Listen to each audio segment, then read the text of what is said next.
Hello दोस्तों, स्वागत है आपका पीबी एजुकेशन सिस्टम में। आज हम बात करेंगे जो आपका कुछ ही महीनों में या कुछ महीनों में कह सकते हैं यूपी टेट होने वाला है जो आपका, और श्योर है कि होगा। अभी फॉर्म फिल नहीं हो रहे हैं यूपी टेट का, तो इसका मतलब ऐसा नहीं है कि यूपी टेट का फॉर्म आएगा नहीं, बिल्कुल आएगा। आप अगर सी टेट आपका एग्ज़ाम सी टेट का हो गया है, हो चुका है, आप सी टेट का फॉर्म भर चुके हैं और आपका एग्ज़ाम भी हो गया है, तो आप यूपी टेट जो आने वाला है उसके लिए बिल्कुल मेहनत से तैयारी करिए और यूपी टेट का एग्ज़ाम आएगा। ठीक है, तो आज हम यूपी टेट में जो सीडीपी का पोर्शन है, जो सीडीपी सब्जेक्ट है, उसके 10 से 20 क्वेश्चंस के बारे में बात करेंगे और इन 20 क्वेश्चंस में आपका कितना स्कोर रहा ज़रूर बताएं कमेंट बॉक्स में। तो आई होप आप सभी लोग बहुत बढ़िया होंगे और पॉजिटिविटी से भरे हुए होंगे। आपका एक एग्ज़ाम ख़त्म हुआ, उसके लिए बहुत बहुत बधाई जो है सीटेट का।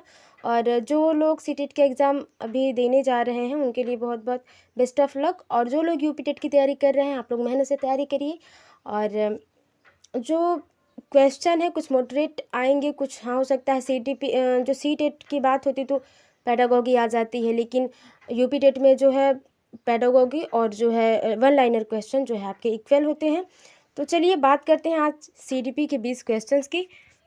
और हाँ, 20 में मैं आपको टोकूं या कोई और बात हो उसके पहले मैं कह दूं, यदि आप चैनल पे नए हैं तो चैनल को सब्सक्राइब करें और बेल आइकन को भी प्रेस कर दें, ताकि आने वाली जो नेक्स्ट अगली वीडियो है वो आप तक पहले पहुंचे और आप अपने जो आपने कितना सीखा है अब तक, आपने कितना जाना है, उसकी आप जो है अपना इम्प्रूव कर पाएँ कि आपको भी कितना सीखना बाकी है या अभी आप किस लेवल पे है ना। चलिए देखते हैं, एक परिस्थिति में अर्जित ज्ञान का दूसरी परिस्थिति में उपयोग क्या कहलाता है। ठीक है, आपने एक जगह चीज़ें सीखी हैं कहीं से और फिर उसे दूसरी परिस्थितियों में उसका यूज करना क्या कहलाता है। सीखने की विधियाँ, सीखने में स्थानांतर, सीखने में पठार, सीखने में रुचि। तो देखिए, जब सीखने में रुचि होगी तो हम नई चीज़ नई नई सीखेंगे। तो यहाँ ये बात नहीं हो रही, सीखने की रुचि की बात नहीं है, अब इंटरेस्ट की बात यहाँ पे नहीं हो रही है। सीखने में पठार तब होती है जहाँ परेशानी होती है हमें कोई चीज़ सीखने की। ठीक है, तो ये नहीं होगा, सीखने में पठार का क्वेश्चन पूछा ही नहीं जा रहा है। और सीखने की विधियाँ बिल्कुल नहीं। जब शिक्षण की बात होगी कि जो अध्यापक है वो किस प्रकार से शिक्षण कराए, तो उसमें हो सकता है कि आप सीखने की विधियाँ बता सकते हैं, लेकिन यहाँ पे जो क्वेश्चन के हिसाब से सही ऑप्शन हो जाएगा सीखने में स्थानांतरण, कि आपने जो आज सीखा है उसका स्थानांतरण उस समय पे आप कितना कर पा रहे हैं। ठीक है, तो सीखने में स्थानांतरण के बारे में मैंने सीटेट के जो है बहुत से सीडीपी के ऐसे वीडियोज़ अपलोड कर लिए हैं, जिसमें मैंने सीखने के स्थानांतरण की बात करी है। कोहलबर्ग की, पियाजी साहब की, बहुत सारी बातें हुई हैं वहाँ पे, बहुत से क्वेश्चन हम लोगों ने डिस्कस किए हैं। तो आप जाके इंटरेस्टेड हो तो देख सकते हैं। ठीक है, तो यहाँ पे सीखने के स्थानांतरण आपके हो जाते हैं किस प्रकार के, सकारात्मक हो जाता है, सकारात्मक स्थानांतरण हो जाता है, नकारात्मक, और एक शून्य शून्य जो है स्थानांतरण भी हो जाता है। सकारात्मक जो है स्थानांतरण वो होता है जहाँ पे हम कुछ सीखे हैं और फिर उससे भी कुछ ज़्यादा सीखेंगे, तब आपका सकारात्मक स्थानांतरण हो जाएगा। लेकिन नकारात्मक स्थानांतरण वो हो जाएगा जब आपको उल्टा हो जाए, कोई चीज़ आपको नहीं सीखनी है लेकिन आप उसको न सीख पाएँ। ठीक है, तो वो नेगेटिव हो जाएगा, मतलब नकारात्मक जो है माफ़ करिएगा, नकारात्मक स्थानांतरण हो जाएगा। लेकिन शून्य होगा जहाँ पे आप कुछ सीखे ही नहीं। ठीक है, तो वो क्या हो जाएगा, नकारात्मक या शून्य स्थानांतरण हो जाएगा। ठीक है, अगला देखिए, अनुभव द्वारा व्यवहार में परिवर्तन क्या कहलाता है। अनुभव द्वारा, ठीक है, स्मृति नहीं, प्रेरणा नहीं, चिंता नहीं। प्रेरणा जो है आपका मोटिव की जो बात हो रही है, मतलब अगर हम बात करें तो मोटिवेशन की जो बात हो रही है, तो मोटिवेशन की बात यहाँ नहीं हो रही है। यहाँ अनुभव जो आप व्यवहार से सीखते हैं, और वो जैसे अब मान लीजिए वातावरण से जो आपने सीखा वो क्या है, वो आपके व्यवहार में एक परिवर्तन लाएगा और वही परिवर्तन आपका अधिगम कहलाता है, या सीखना कहलाता है। ठीक है, यहाँ पे अगर सीखना ना हो कि अधिगम होता तब भी ये ऑप्शन सही होता। आगे चलिए, सांख्यिकी में वह रेखा चित्र जिसमें आवृत्तियों को स्तंभों द्वारा प्रदर्शित किया जाता है कहलाता है। स्तंभाकृत आवृत्ति, बहुभुज, संचयी आवृत्ति या रेखा चित्र। तो बात करी जाए कि सांख्यिकी वह रेखा चित्र जिसमें आवृत्तियों को स्तंभ द्वारा प्रदर्शित किया जाता है, तो वो आपका हो जाता है स्तंभ आकृति। और इनके डिटेल जो बारे में बात करेंगे हम अगली वीडियोज़ में, यदि ये क्वेश्चन कभी आए तो। ठीक है, विकास की किस अवस्था में बुद्धि का अधिकतम विकास होता है। ठीक है, विकास की किस अवस्था में। विकास की अवस्थाएं आप समझ रहे हैं, देखिए ऑप्शन भी है शिशुअवस्था, बाल्यावस्था, किशोरावस्था, प्रौढ़ावस्था। और ये जो अवस्थाएं हैं सभी मनोवैज्ञानिकों के द्वारा अलग अलग जो है स्टेज में बांटी गई हैं। तो विकास के आधार पर अगर देखी जाए तो बुद्धि का अधिकतम विकास कब हो जाता है, ये बहुत ही ईजी है, 2016 में पूछा गया क्वेश्चन है ये।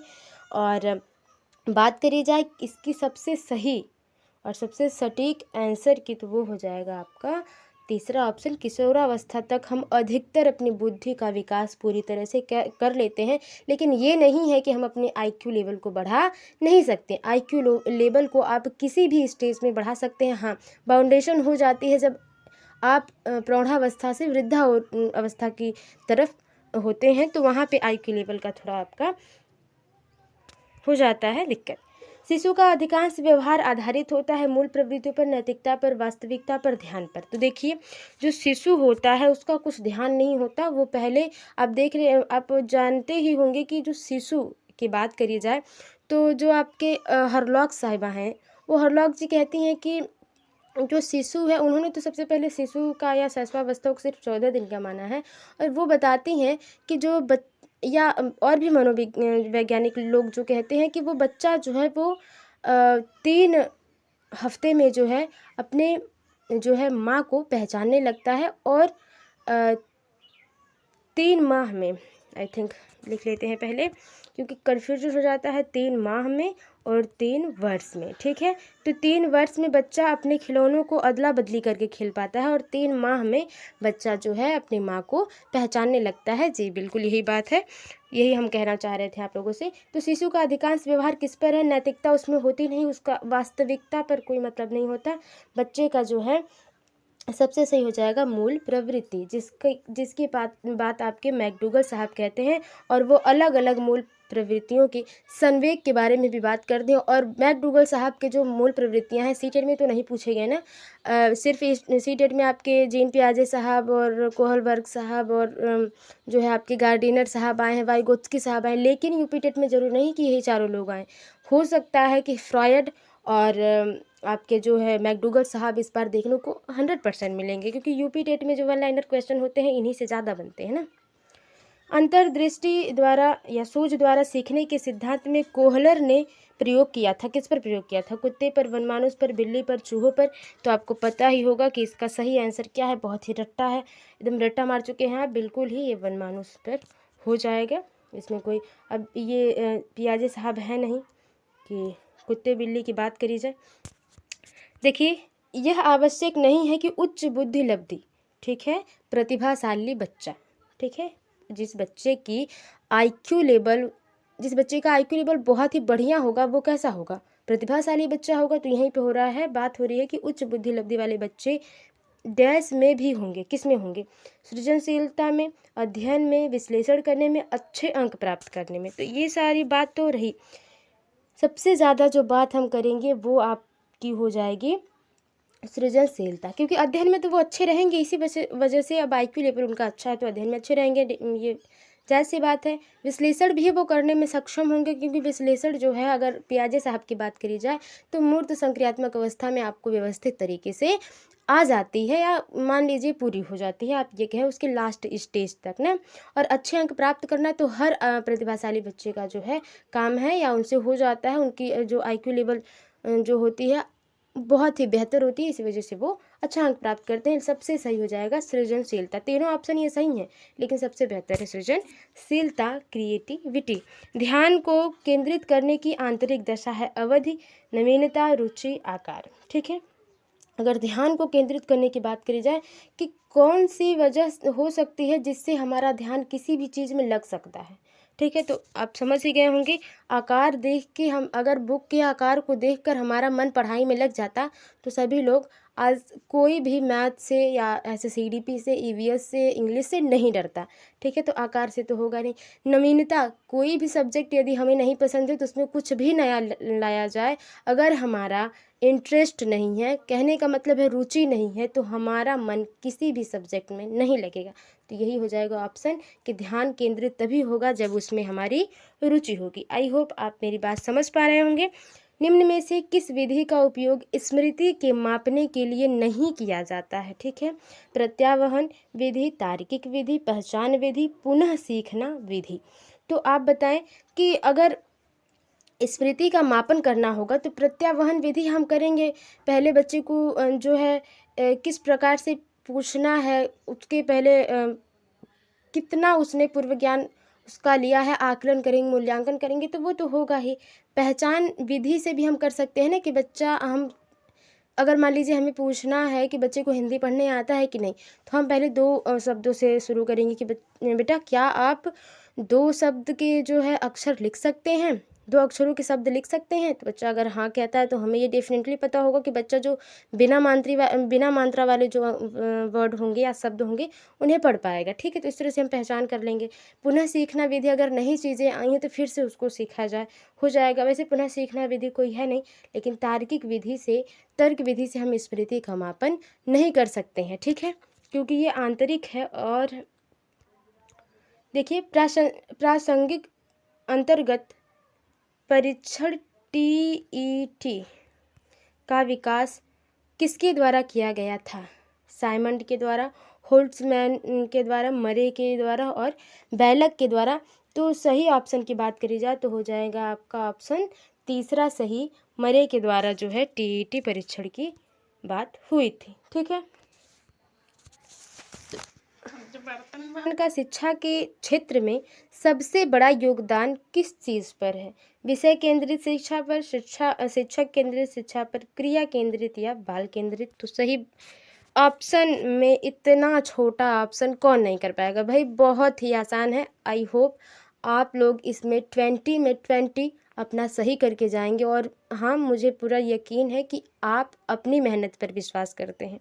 चलिए देखिए, बाल विकास या बाल केंद्रित शिक्षा, अभी जितने भी आपकी शिक्षा मनोविज्ञान की बात हुई इससे पहले की भी, उसमें क्या है, बाल केंद्रित शिक्षा, चाइल्ड सेंटर्ड एजुकेशन की बात कही गई है, ना कि ये विषय केंद्रित जैसे पहले होता था कि जो पाठ में है वही पढ़ाया जाएगा, और पाठ में है आ की मात्रा से शुरू है तो आ की मात्रा से ही आपको पढ़ना पड़ेगा, आपको स्वर व्यंजन नहीं पढ़ाया जाएगा। तो ऐसा रूल नहीं है। ठीक है, आगे देखिए, निम्नलिखित में से कौन सा वृद्धि और विकास, ठीक है, के सिद्धांतों से संबंधित नहीं है? नेगेटिव पूछा जा रहा है, नहीं है। ठीक है, वृद्धि और विकास की बात हो रही है। ठीक है ना, निरंतरता का सिद्धांत, वर्गीकरण का सिद्धांत, समन्वय का सिद्धांत, वैयक्तिकता का सिद्धांत। तो आप लोग समझ ही गए होंगे कि वर्गीकरण का सिद्धांत नहीं है वृद्धि और विकास के सिद्धांतों में से। निरंतरता का सिद्धांत कहा गया है कि जो वृद्धि है या विकास, वृद्धि तो कुछ टाइम के बाद रुक जाती है, लेकिन जो विकास है, आपका डेवलपमेंट है, वो निरंतर चलने वाली प्रक्रिया है, जिसके ऊपर निरंतर का सिद्धांत बना है। समन्वय का सिद्धांत कि हम जो है सामंजस्य बना लेते हैं।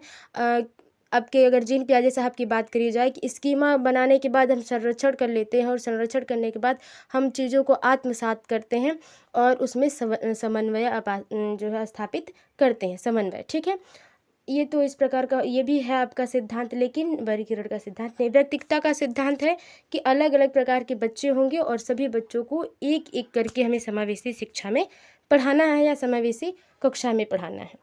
कक्षा शिक्षण में पाठ प्रस्तावना सोपान सीखने के किस नियम पर आधारित है? ठीक है, या पाठ प्रस्तावना करिकुलम की बात हो रही है, पाठचर्या की बात हो रही है। प्रभाव का नियम, सादृश्यता का नियम, तत्परता का नियम या साहचर्य का नियम? किस प्रकार अगर आपको पाठ एक अपने से, जैसे मान लीजिए अगर वृक्ष है पर्यावरण में, तो आपको एक पाठ को बनाना है, क्रिएट करना है खुद से, ताकि आप बच्चों को बेहतरीन तरीके से समझा पाए। तो आप सबसे पहले क्या देखेंगे, किस आधार पर चीज़ों को सेटल करेंगे अपने हिसाब से? प्रभाव के नियम से, या सादृश्यता का नियम से, तत्परता के नियम से, या साहचर्य के नियम से? ठीक है, तो बिल्कुल ही इसमें क्या सही होगा, आप सभी लोगों को पता है कि जो तत्परता का नियम होगा इसमें वो सही होगा। अब आप, हो सकता है कि साहचर्य का नियम मुझे सही लग रहा था, लेकिन तत्परता का नियम भी इसमें बुक्स में दिए हुए हैं, तो आप इस चीज़ को एक बार क्लियर कर लीजिएगा। ठीक है, संप्रत्यय निर्माण का प्रथम सोपान है। संप्रत्यय मतलब कम्युनिकेशन, बातचीत, बोलचाल। ठीक है, संप्रेषण। सामान्यीकरण, विभेदीकरण, प्रत्यक्षीकरण या पृथक्करण? प्रथम सोपान क्या है? ठीक है। तो प्रथम सोपान की बात करी जाए तो ये आपका है प्रत्यक्षीकरण, क्योंकि जो हम सामने कोई चीज़ रख के सामने अपने देखते हैं चीज़ों को तो हम बेहतर सीख पाते हैं, तो ये है आपका प्रत्यक्षीकरण। और यूपीटेट में आपको पता ही है वन लाइनर क्वेश्चन आते हैं, इसमें कोई बड़ी बात है नहीं। और यदि हम पूरा बेसिक से अपनी चीज़ों को कर लेते हैं, पढ़ लेते हैं, नोट बना लेते हैं तो बहुत ही आसान होता है यूपीटेट को। माफ़ करिएगा फ्रेंड्स, थोड़ा सा मैं सॉरी।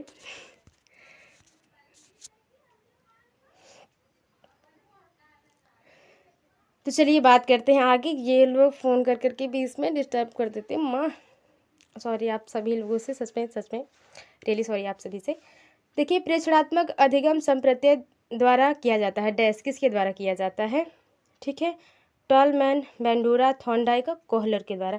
तो ये वन लाइनर क्वेश्चन है, ये बिल्कुल ही आपको याद होने चाहिए, क्योंकि ये अलग अलग सिद्धांतों पे हैं, अलग अलग अधिगम के तरीकों पे हैं, और सभी मनोवैज्ञानिकों ने अपना अपना क्या है अधिगम का जो है सिद्धांत दिया है। तो इस तरह से प्रेक्षणात्मक के जो है आप बात करेंगे बेंडूरा साहब हो जाएंगे सही। ठीक है, 15 ये 16 है, मान लीजिए आप 16 कर सकते हैं इसको।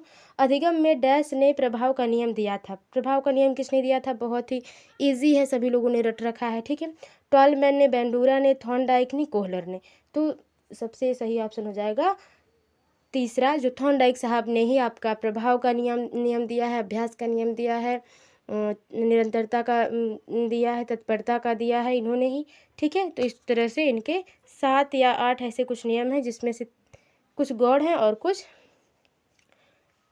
सेकेंडरी हैं और कुछ प्राइमरी हैं। इस तरह से रूल्स इनके हैं। इनके बारे में डिटेल बात है पीछे सीडीपी के जो बहुत ही पहले मैंने वीडियोज अपलोड करी थी।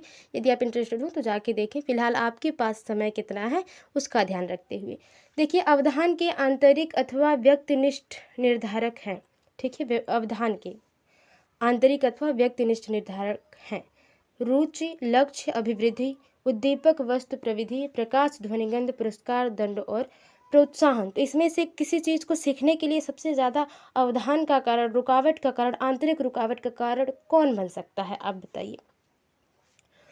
देखिए, अगर हम कोई नई चीज़ सीखना चाहते हैं तो यदि हमारे पास उद्दीपक नहीं रहेगा तो क्या हम नहीं सीखेंगे?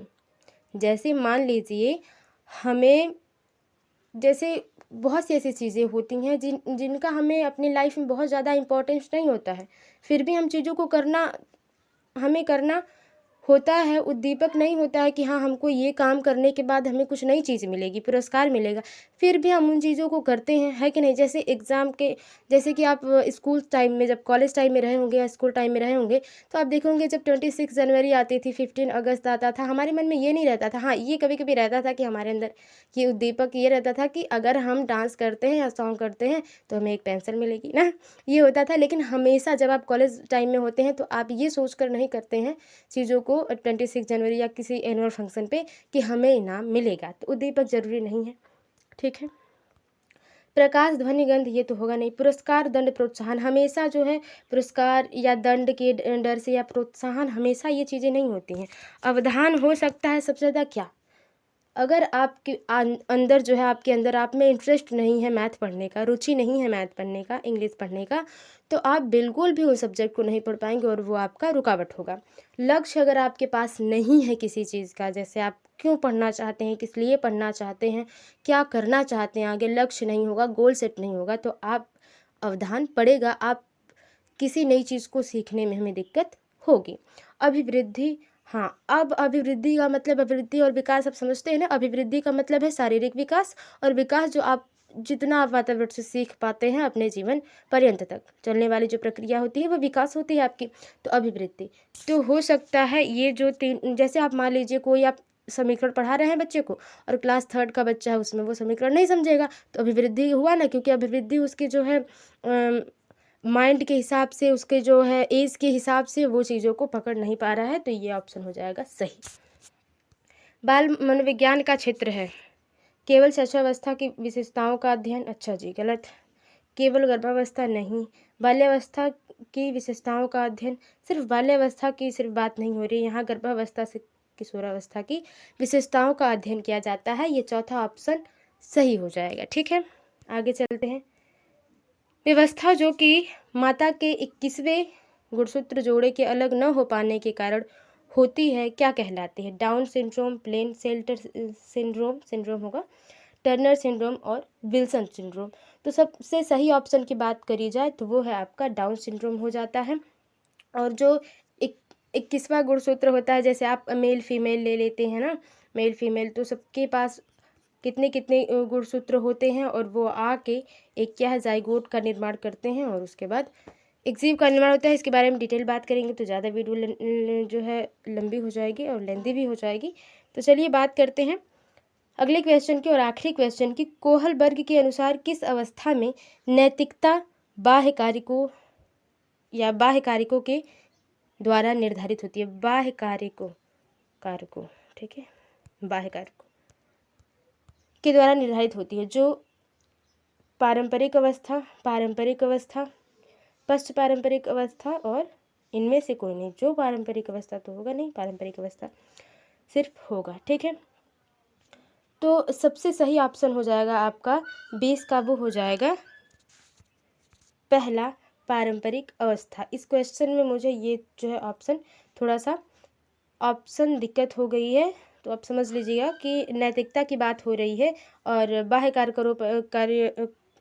जो कारकों पर बात होगी, जो आपके कोहलबर्ग साहब हैं। तो इनका मैं बता दूं, पहले नियम का जो पहला स्टेज होता है, दंड और प्रभाविता का नियम, वही वाला ये ऑप्शन सही हो जाएगा, ठीक है। तो आप इस पर भी लगा सकते हैं, इस पर भी, क्योंकि दोनों ऑप्शन जो है वो सेम है, ठीक है। आप इंग्लिश के साथ, मुझे इंग्लिश थोड़ा सा ज़्यादा समझ में आता है कोहलबर्ग में, तो आप उसको देख लीजिएगा। कोहलबर्ग के जो फर्स्ट नियम का फर्स्ट स्टेज है, जिसमें बच्चा दंड जो है, दंड के डर से नैतिकता उसकी नैतिक कामों को करता है, ठीक है। तो ये थे 20 क्वेश्चन यूपीटेट के CDP के। आई होप आपको पसंद आए होंगे और वीडियो थोड़ी सी भी हेल्पफुल लगी हो तो वीडियो कमेंट बॉक्स में बताएं कि आप कितना स्कोर आपका रहा, और चैनल को सब्सक्राइब कर लें और बेल आइकन को भी प्रेस कर लें। मिलते हैं आपसे अगली वीडियो में, तब तक के लिए बाय बाय, टेक केयर।